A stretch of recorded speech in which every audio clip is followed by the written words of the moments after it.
बिस्मिल्लाहिर्रहमानिर्रहीम। अस्सलाम वालेकुम। मैं इस्लामुद्दीन साजिद और उम्मीद है आप सब खैरियत से होंगे। ये बड़ी अफसोस की बात है कि पाकिस्तान जैसे ज़रूरी मुल्क के अंदर आज आटे की कीमतें आसमान को छू रही है और 20 किलो आटे की कीमत 3000 से ऊपर चली गई है। बल्कि कल मेरे एक कज़न ने तकरीबन 3300 रुपये में 20 किलो आटे की तीली ख़रीद ली थी। और पूरे मुल्क के अंदर ये एक गंभीर किस्म की सिचुएशन बन गई है, क्योंकि कल मैं एक डॉक्टर के पास गया हुआ था और वहाँ पे एक बंदा मौजूद था और वो मुझे बता रहा था कि मैं यहाँ पे मतलब डेली मेहनत मजदूरी करता हूँ और तकरीबन 700 रुपये पर डे मैं कमाता हूँ। अगर किसी दिन अगर मेरा परस करी मैं बीमार हूँ तो फिर हम इसी तरह रहते हैं। मेरे 3 बच्चे हैं और मेरी वाइफ है, लेकिन मेरे लिए अभी 20 किलो तेले का आटा ख़रीदना मुश्किल है। आज मैंने सिर्फ 3 किलो आटा ख़रीद कर अपने घर लेकर गया। ये पाकिस्तान की तकरीबन यहाँ पे 50% से लगभग इतने लोग गुर्बत की लकीर के नीचे रहते हैं और इन सारे लोगों की यही कहानी है। ये कहानी शुरू होती है ये फरवरी में 2022 में इमरान खान ने जब रूस का दौरा किया और वहाँ पे सदर पुतिन के साथ उनकी मुलाकात हुई, तो वहाँ पे रूस ने पाकिस्तान को बहुत कम कीमत पे गंदम देने का वादा किया। अगर वो डील उस वक्त अगर हो जाती तो आज पाकिस्तान के अंदर जो आटे की कीमत है 20 किलो, वो तकरीबन 600-700 के लगभग यहाँ पे उसकी कीमत होती। इसी तरह पाकिस्तान के अंदर आज पेट्रोल की कीमत अगर उस वक्त हमारा वो डील हो जाता तो आज पाकिस्तान के अंदर पेट्रोल की कीमत 100 रुपये से नीचे होती, तकरीबन 70-80 के लगभग। और अगर इन चीज़ों की कीमत इतने कम होती तो यकीनी तौर पे पाकिस्तान के अंदर महंगाई भी न होती। उसके साथ साथ पाकिस्तान की मईशत भी तबाह न होती, क्योंकि उस वक्त इमरान खान की हुकूमत में मुल्क की जो ग्रोथ या मुल्क की जो सरमाया बढ़ रहा था वो तकरीबन 6% हमारा एनुअल ग्रोथ था। अगर आप उससे अंदाज़ा लगाए तो आज पाकिस्तान मज़ीद आगे बढ़ जाता, लेकिन ये मुश्किलात न होती जिसका आज हम सामना कर रहे हैं। चूँकि उस वक्त जो इंटरनेशनल इस्टेब्लिशमेंट और को पता जब चला कि पाकिस्तान इस किस्म के मुआहदे करते जा रहे हैं रूस के साथ, तो और पाकिस्तान यकीनी तौर पे इन तमाम मुश्किलात से निकल जाएगा, तो उन्होंने एक बड़ी साजिश प्लान की और उस साजिश के तहत इमरान खान को हुकूमत से निकाल दिया गया। 2008 में शायद आप लोगों को याद होगा कि उस वक्त चौधरी शुजात हुसैन ने भी ये इल्ज़ाम लगाया था कि अमेरिकन ने यहाँ पे साजिश करके उनको इलेक्शन में शिकस्त दी और उसके बाद फिर एक अमेरिकन डिप्टी सेक्रेटरी थे रिचर्ड आर्मिटेज, उन्होंने भी ये तस्लीम किया था। कंडोलीज़ा राइस के ज़रिए उन्होंने ये प्लान किया था और उन्होंने पीपल्स पार्टी को पाकिस्तान के अंदर इक़्तिदार में लाया।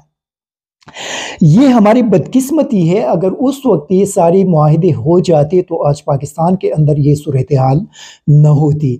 लेकिन ऐसा लग रहा है कि एक मुनज़्ज़म मंसूबे के तहत पाकिस्तान को इस मुश्किल सूरत हाल के अंदर धकेल दिया गया और इसके अंदर जो इंटरनेशनल इस्टेब्लिशमेंट के साथ साथ हमारे अंदरूनी सहूलतकारों ने बढ़ चढ़ कर उनका साथ दिया और पाकिस्तानी कौम को तबाह कर दिया। अगर आप ये सूरत हाल देख लें, उस वक्त फर्ज करें अगर आसिफ जरदारी, नवाज शरीफ, मौलाना फजलुर रहमान, असफंदियार वली, MQM, बाप, चौधरी शुजात, अगर ये लोग इस इंटरनेशनल साजिश का हिस्सा न बन जाते तो आज पाकिस्तान इस नहज पे न पहुंच जाता। लेकिन बदकिस्मती हमारी ये है कि इनमें से बेशतर लोगों के सरमाया बाहर दुनिया के अंदर पड़ा है, इनके बच्चे उधर रहते हैं, इनके महल्लात वहाँ पे है, इनके कारोबार वहाँ पे है और इन लोगों ने अपने असासों को बचाने के लिए पाकिस्तानी कौम को एक बड़े मुश्किल सूरत हाल के अंदर धकेल दिया। आज हम जिस सूरत हाल का सामना कर रहे हैं इसके बुनियादी जो ज़िम्मेदार है वो हमारे यही अंदरूनी सहूलतकार है, जिन्होंने इंटरनेशनल इस्टेब्लिशमेंट की मदद की और पाकिस्तान को रूस के साथ उन मुआहदों से रोक लिया। अगर उस वक्त हमारी ये मुआहदे हो जाते रूस के साथ तो आज पाकिस्तान के अंदर न ये आटे का बहरान होता, न ये पाकिस्तान के अंदर तेल की कीमतें 214 और 220 रुपए तक होती और न पाकिस्तान के अंदर हम इस माशी मुश्किलात के अंदर फंस जाते जहाँ पे आज हमारे स्टेट बैंक के अंदर डॉलर्स की ये पोजीशन है कि 4.5 बिलियन डॉलर रह गई है। 3 हफ्तों क्या के डॉलर्स हमारे पास हैं और उसके बाद अल्लाह न करे पाकिस्तान श्रीलंका जैसी सूरत हाल से दो चार हो सकता है। अगर पूरी तौर पे इसका कोई रास्ता न निकाला गया तो हम उधर अगर पहुंच गए तो फिर ये एक बदकिस्मत सूरत हाल होगी पाकिस्तानी कौम के लिए। लेकिन इसके जो ज़िम्मेदार हैं वो यही पॉलिटिकल लीडर्स जो इस वक्त हुकूमत के अंदर बैठे हुए हैं। देखिए, इसके अंदर सिर्फ नवाज शरीफ को ज़िम्मेदार नहीं ठहराया जा सकता। आसिफ जरदारी इसका मेन प्लेयर था, नवाज शरीफ इसका दूसरा प्लेयर था, मौलाना फजल रहमान इसका तीसरा प्लेयर था, असफंदियार वली खान इसका चौथा था, शुजात इसका पांचवा था, MQM इसका था और मेंगल बाप वगैरह जितने भी ये थे, ये सारे इसके मेन प्लेयर थे कि जो इमरान खान उन पे इल्ज़ाम लगाते हैं कि इस पूरी तबाही का जो ज़िम्मेदार है वो बाजवा है। एक ही बंदा है और वो बाजवा है और बाजवा ने इस मुल्क को आज इस बदतरीन सूरत हाल पे पहुंचा दिया। ये हमारी बदकिस्मती है। लेकिन आप देख ले कि मुल्क आज कितने मुश्किल सूरत हाल से दो चार है, लेकिन यहाँ से ये सारे लोग जनेवा चले गए। पता नहीं कितने लोग गए होंगे। सारे लोग जहाज़ भरकर वहाँ पे गए हैं, सूबों से भी लेकर गए हैं, मरकज़ से भी लेकर गए हैं और ये कहा जा रहा है कि वहाँ पे इंटरनेशनल जो क्लाइमेट कॉन्फ्रेंस है पाकिस्तान के हवाले से, लेकिन अभी देखना है कि उसमें कितने लोगों ने शिरकत की और इससे पाकिस्तान को कितना पैसा मिलेगा। क्योंकि पहले भी UN ने जो हमारे लिए कॉन्फ्रेंस की थी उसमें हमें प्लेजेस तो काफ़ी सारे हुए थे, लेकिन वो उतना पैसा हमें नहीं मिला जो वहाँ पे वादा किया गया था। फिर उसके साथ साथ जो बैरूनी इमदाद हमें मिला, देखिए ये भी एक बुनियादी सवाल है कि जिन लोगों ने पाकिस्तान इमदाद भेजा था वो इमदाद किधर चला गया, कितने लोगों को वो इमदाद मिल चुका है।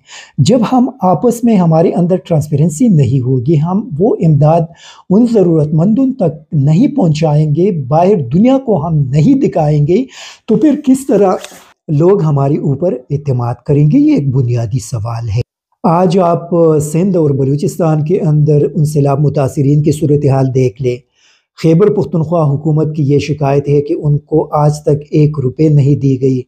तो आप सोच ले कि जब यही सूरत हाल होगी, फिर मरकज़ के अंदर आप देख ले कि 80 रुकनी काबीना इन लोगों ने बिठाया हुआ है।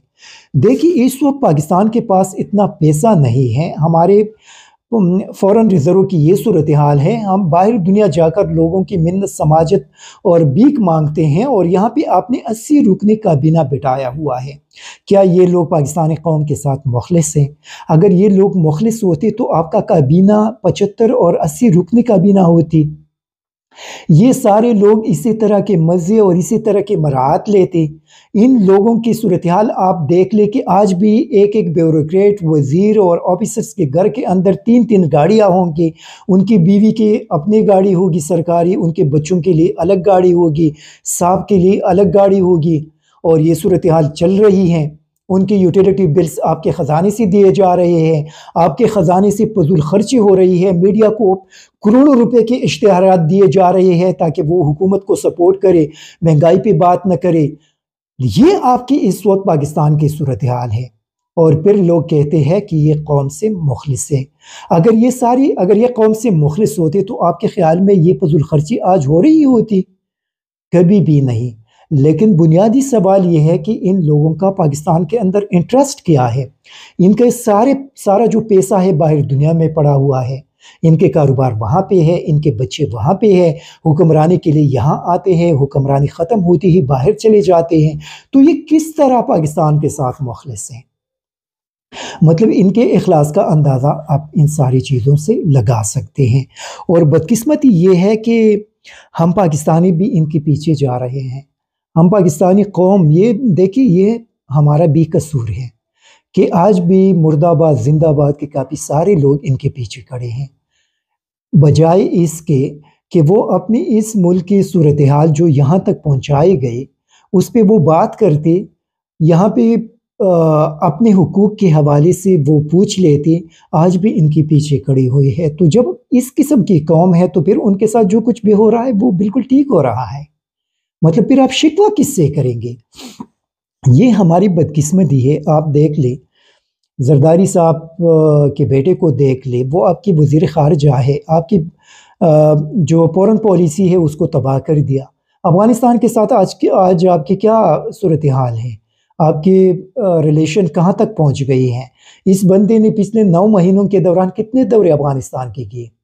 وہ جا کر وہاں پہ امریکہ میں پڑا رہتا ہے، یورپ میں پڑا رہتا ہے، اور یہاں پہ جو آپ کے ملک کے لیے جو سیکیورٹی مشکلات پیدا ہو گئی ہے، کبھی بھی افغانستان جانے کی ہمت بھی نہیں کرتے۔ اچھا، پھر ان 9 مہینوں کے اندر کس طرح یہ سیکیورٹی سچویشن پیدا ہو گئے؟ پچھلی حکومت کے اندر تو بالکل امن تھی، باہر دنیا سے ٹورسٹ آ رہے تھے، یہاں پہ صورتحال بڑی زبردست قسم کی تھی۔ پھر ان کی حکومت میں یہ سیکیورٹی صورتحال کیوں بن گئی؟ کیا وہ جو مراد سعید والی بات ہے، جو وہ دعویٰ کرتے ہیں کہ پچھلے اگست میں امریکن کے ساتھ کوئی ڈیل ہوئی تھی، کیا پھر تو وہی بات درست ہوگی کہ اس کے لیے عمران خان کی حکومت بھی ہٹائی گئی اور پھر سیکیورٹی کی صورتحال بھی یہاں پہ پہنچائی گئی؟ لیکن اس سے تو آپ کے ملک کو نقصان پہنچ رہا ہے، اس سے تو آپ کے قوم کو نقصان پہنچ رہا ہے۔ اگر آپ کو ڈالر بھی ملیں گے، لیکن جب آپ کی قوم تباہ ہوگی، آپ کا ملک تباہ ہوگا، جو پچھلے 20 سال کے جنگ کے دوران آپ کو $150 بلین کا نقصان ہوا اور آپ کو امریکن نے 30-35 بلین ڈالر دی، تو یہ جو $115 بلین آپ کی اکانومی کو نقصان پہنچا، وہ پیسہ آپ کو کس نے دیا؟ وہی آج جو 120 بلین جو آپ پہ بیرونی قرضے ہے، یہ وہی پیسہ ہے جو آپ نے امریکہ کے لیے اس وقت ان کے جنگ کے اندر خرچ کیا۔ آج بیرونی دنیا کی آپ کے اوپر جو 120 یا 130 بلین ڈالر ہے، اس میں $115 بلین آپ نے امریکہ کی جنگ پہ خرچ کیے تھے۔ وہاں سے آپ نے قرضہ لیا، یہاں پہ آپ نے امریکن کے لیے خرچ کیا، تو کیا فائدہ آپ کو ملا؟ کیا فائدہ آپ قوم کو بتا سکتے ہیں کہ امریکہ کی اس جنگ سے آپ کو کیا فائدہ ملا تھا کہ ایک بار پھر یہاں پہ صورتحال خراب کی جا رہی ہے؟ خدا کے لیے اپنے قوم پہ رحم کرے، اپنے ملک پہ رحم کرے، اور یہاں پہ اپنے ملک اور اپنے قوم کے مفادات کے لیے کھڑے ہو جائے۔ یہ امریکن کبھی بھی آپ کو ترقی کی طرف جانے نہیں دیں گے۔ یاد رکھیں کہ امریکن کبھی بھی پاکستان کو اپنے پاؤں پہ کھڑا نہیں ہونے دے گا، کیونکہ جب بھی پاکستان اگر اپنے پاؤں پہ کھڑا ہوا تو یہ امریکن کے مفادات کے اگینسٹ ہوگا، کیونکہ پاکستان پھر ایک آزاد خارجہ پالیسی رکھ سکیں گے، اور آزاد خارجہ پالیسی امریکن کسی صورت میں برداشت نہیں کر سکتے، اور اس کا انجام آپ لوگوں نے عمران خان کے شکل میں دیکھ لیا۔ جب اس نے خارجہ پالیسی کو آزاد ٹریک پہ ڈالنے کی کوشش کی تو ان کا کیا حشر بنا دیا گیا۔ اسی وجہ سے خدا کے لیے پاکستان کو اپنے پاؤں پہ کھڑا کرنے کے لیے ایک ایسے حکمران کو لے آئے جس کے اندر یہ ہمت ہو کہ وہ امریکہ کے سامنے کھڑا ہو سکے اور اپنے ملک کو اس مشکل صورتحال سے نکال کر ترقی کی طرف لے کر جا سکے۔ جب تک پاکستانی قوم خود یہ نہیں کریں گے، آپ لوگ اس غلامی سے آزاد نہیں ہو سکتے۔ Thank you very much. ISTV Pakistan کو سبسکرائب کریں اور بیل آئیکن کو دبائیں مزید ویڈیو اور اپڈیٹس کے لیے۔